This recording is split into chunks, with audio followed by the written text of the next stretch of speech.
Okay, I don't mean to gloat or anything, but I'm a gloat just a little bit.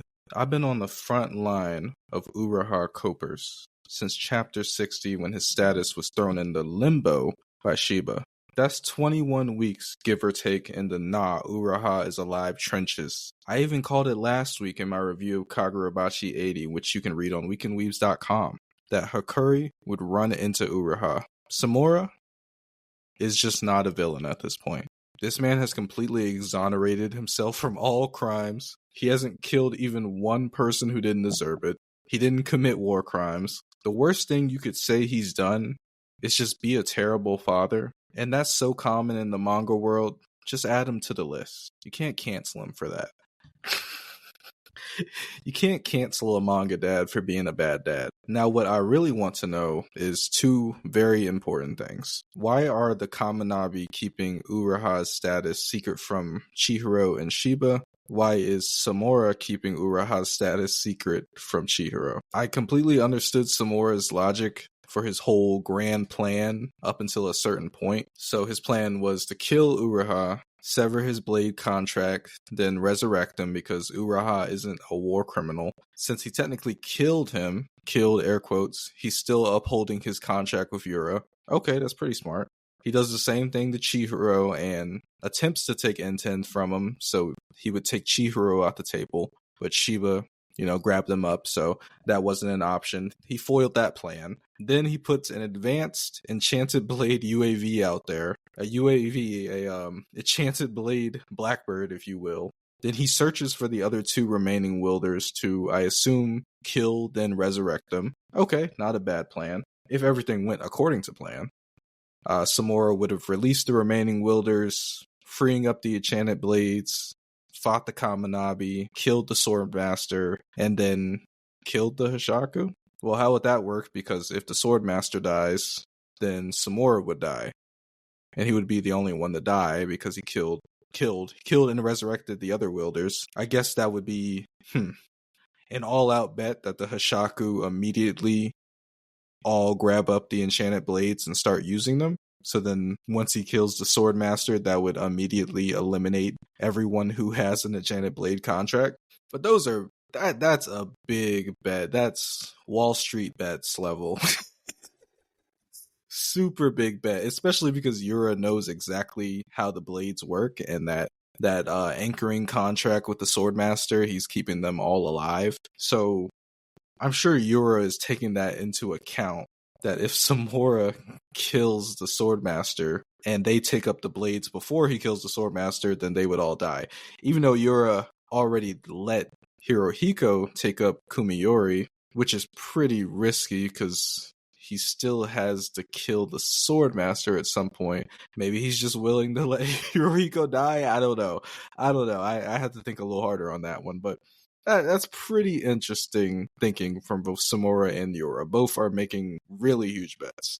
And Samura even more so because he doesn't want anyone innocent to die. But if he messes this up, he could end up dismantling the Kamunabi because he has to fight them in order to get to the Swordmaster. They're not just going to let him walk through. So, okay, let's say, they fight him. And, I mean, I get your Samura, but they're still pretty strong. There's people there like Azami and the other upper echelon Kamunabi leaders that we haven't seen fight yet.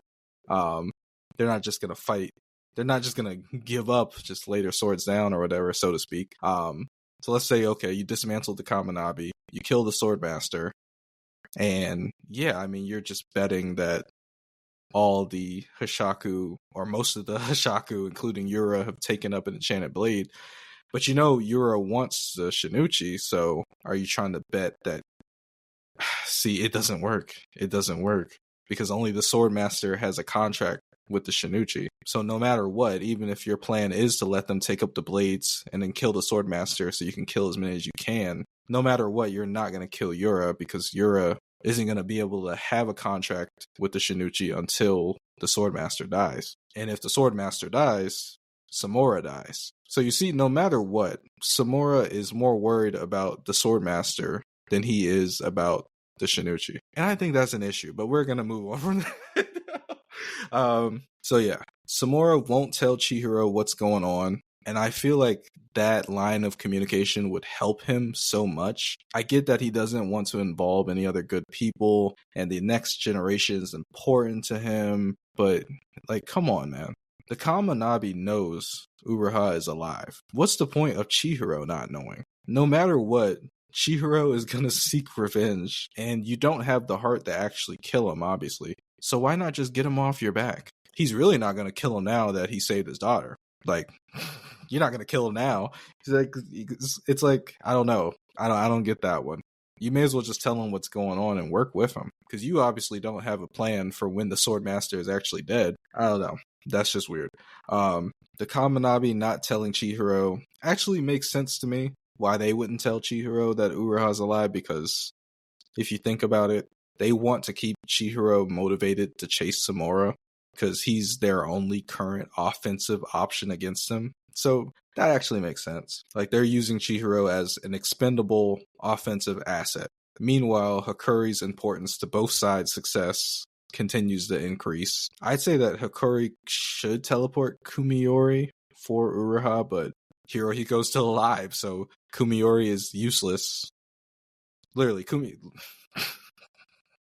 Samura took Kumiori, so Kumiori's useless. Hirohiko's also slightly useless because he doesn't have an enchanted blade or sorcery, even though he could still use swords, but whatever. We already got one Kamunabi leader dead.